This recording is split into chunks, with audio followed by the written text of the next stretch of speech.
Excellence, le détachement d'honneur de la police nationale, prison centrale de Makala, les rangers, pour vous accueillir et voir les autres commandants de détachement, sous-commissaire de police, Corneille, Yuta. Ah, vous autres!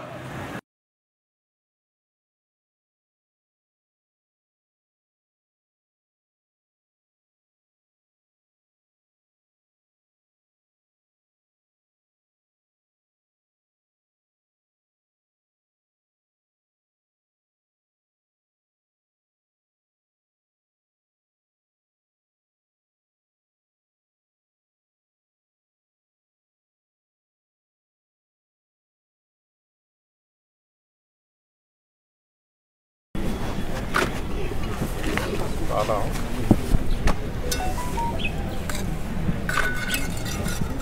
Donc nous lançons ce jour la construction de la boulangerie de la prison centrale de Makala, qui servira à la production des pains par les prisonniers pour desservir la population de Kinshasa en pain. Donc nous voulons désormais que les prisonniers puissent être des producteurs, qu'ils aient à apprendre des professions et des métiers. Nous sommes en partenariat avec le ministère de la formation professionnelle pour une série de formations en métier à l'endroit des prisonniers. Donc cette boulangerie qui est construite par un entrepreneur privé va permettre d'occuper le prisonnier, mais en même temps de les payer. Donc les prisonniers seront engagés, employés comme des travailleurs. Ils seront payés chaque fin du mois selon qu'ils produiront. C'est comme cela que ça se passe partout au monde et surtout sur la base du nouveau régime pénitentiaire que nous sommes en train de piloter sur instruction de son Excellence Monsieur le Président de la République. Donc bon vent, nous reviendrons pour inaugurer le lancement des travaux proprement dit. Donc c'est dans combien de temps? Dans 6 mois. Donc les travaux vont finir dans 6 mois. Merci. Moi je m'appelle au nom de M. Milzola Mpaka, entrepreneur, na otonga boulangerie, projet boulangerie oyo. Nous avons besoin de salir la population de Kinshasa et puis nous avons salir un peu de détenus, après avoir fait Bamsala et puis nous avons besoin de pour le projet de Kinshasa et que cette année de force n'a pas pour l'inscription. Dès là, nous avons 6 mois.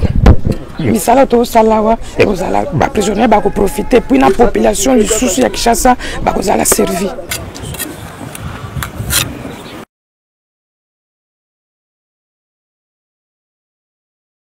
Ça sert à quoi la cabine? Nous sommes ici, c'est la cabine publique Excellence. Et sur les directives du ministère, nous avons raisonné à aider nos pensionnaires pour la communication avec leurs familles. Parce qu'il y a tant de prisonniers ici qui se demandaient de quelle manière ils pouvaient être en contact avec leurs familles. Alors, l'initiative a fait qu'à ce que, comme par devant vous ici, nous entrons, c'est les palois des visiteurs. S'il y a un prisonnier qui a besoin, il passe ici, se faire seulement identifier, moyennant 500 francs. Il entre en communication avec sa famille. Ces 500-là, c'est pour seulement nous servir à l'achat des unités lorsqu'il y aura épuisement là-dedans. Sinon, c'est l'aide gratuite. Il n'y a plus de téléphone que l'on peut retrouver entre les mains des prisonniers. C'est parce que les instructions disent que dedans là, ils ne peuvent pas y avoir de téléphone. Comme ils n'en ont plus, alors ils doivent se servir de ça comme la communication parce que c'est un droit parmi tant d'autres reconnus aux détenus. Très bien. Alors comme vous l'avez remarqué, qu'il n'y ait plus aucun téléphone entre les mains des prisonniers parce qu'ils n'en ont pas le droit. Partout au monde, aucun prisonnier ne peut avoir accès à un téléphone dans sa cellule. Parce qu'il s'agit de la sûreté de l'État. Et donc j'ai instruit tous les directeurs de prison à faire le même travail. Et là, c'est la cabine qui a été installée pour servir de communication. Celui des prisonniers qui veut communiquer, il passe là, il appelle sa famille, il communique et puis rentre dans sa cellule.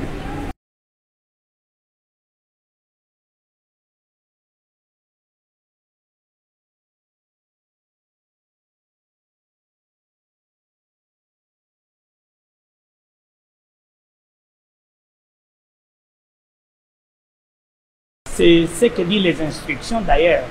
Les visiteurs ne peuvent pas accéder dans le CELI et au cas contraire, il fallait aménager l'endroit où ils peuvent causer aisément. La nourriture à apporter, mais après leur causerie ici, il y a l'endroit même réservé comme réfectoire où ils pourront passer pour se ressourcer. Ça, c'est le parloir. Les parloirs pour des visites. C'est ce que venait de dire le directeur. C'est un lieu où les détenus et son visiteur un lieu de converser, de s'échanger les idées sur tout ce qu'ils peuvent dire. Soit le visiteur peut poser le problème de le dossier de son détenu, ainsi de suite. C'est pas beaucoup à dire. C'est un lieu de visite. Il faut dire que c'est une première. Ça n'a pas existé. Les travaux ont pris 4 mois. On a commencé à construire ça de la première à la dernière brique. Et je suis personnellement très impressionné par surtout l'achèvement de travaux. Au bout de quelques mois, nous avons désormais un parloir digne de ce nom, où les prisonniers peuvent effectivement recevoir leurs membres de famille parce qu'ils ne peuvent pas le recevoir dans leur cellule. Lorsque nous sommes arrivés, ça n'existait pas.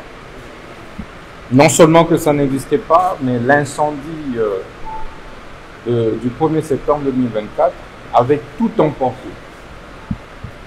Et là, c'est un parloir pimpant neuf que nous venons d'offrir à la prison centrale de Makala. Je tiens ici à vous féliciter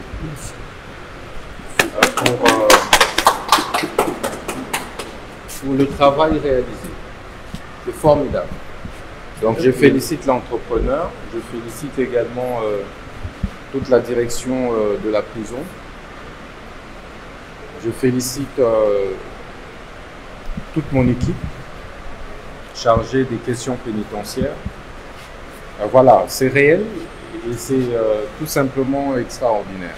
Je pense que c'est avec ça que nous allons réellement servir le chef de l'État, servir le gouvernement de la République sous la coordination de Madame la Première ministre. Merci encore une fois.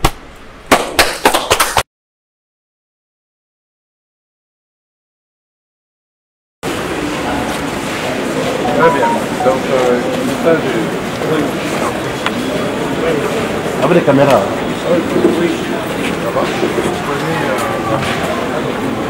Tout ça là, réfectionné à l'espace de quelques 4 mois. Bravo, je suis content de vous. Je sais que j'attendais de vous ça.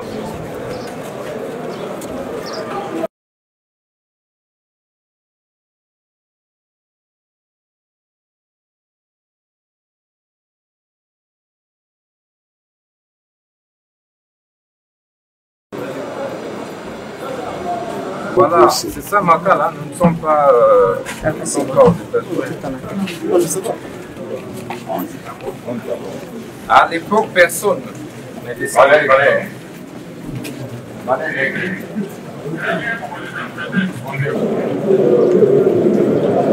Quel ministre n'a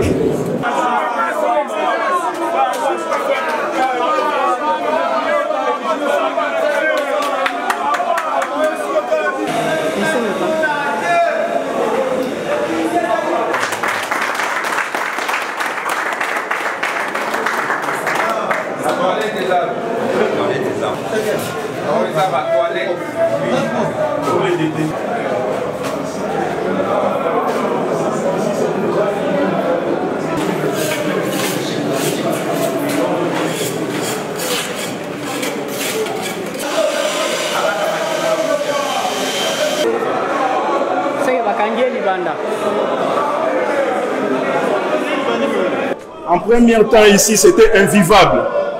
Quand le ministre est passé, il a dit non. Même s'il y a des détenus, prisonniers, ils ne peuvent pas vivre dans des conditions inhumaines. Alors, il nous a donné le moyen.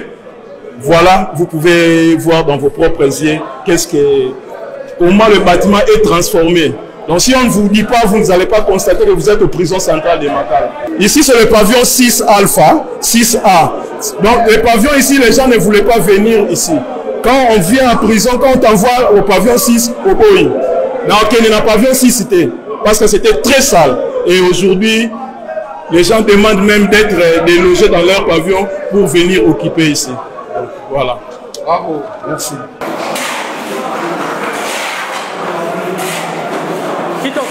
Dans les 3 chambres du pavillon 6A, il y avait les sous-dalles qui avaient décapé.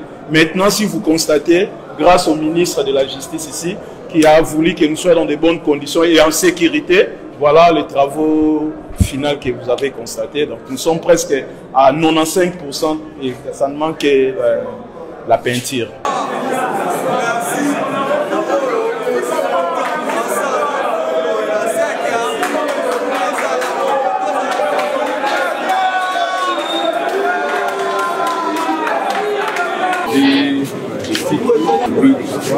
Avec la peinture que nous avons ici. Donc, ce qu'on va faire comme défi, on va maintenant mettre des angles.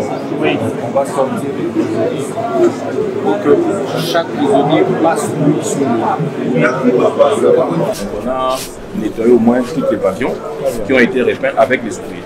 On a utilisé la main-d'œuvre locale. Alors, ce qu'on a fait ici, on a fait aussi au pavillon 11A au-dessus. Alors, on voulait continuer ces travaux pour le reste des pavillons. Je pense au courant de la semaine, on pourra déjà finaliser avec l'ensemble de la prison. Très bien. Bravo. Bravo. Donc, vous-même, vous êtes un prisonnier, mais architecte. Oui. Nous sommes une équipe de 4. Nous sommes une équipe de 4. Nous sommes 2 architectes et 2 ingénieurs. C'est nous qui avons supervisé les travaux et la réhabilitation du pavillon 11. Très bien. Bravo. On a fait en bas, on a fait aussi au-dessus. Très bien. Très bien. Très bien. Donc ça c'est formidable. Donc c'est vous qui avez supervisé ça. Oui. Bravo.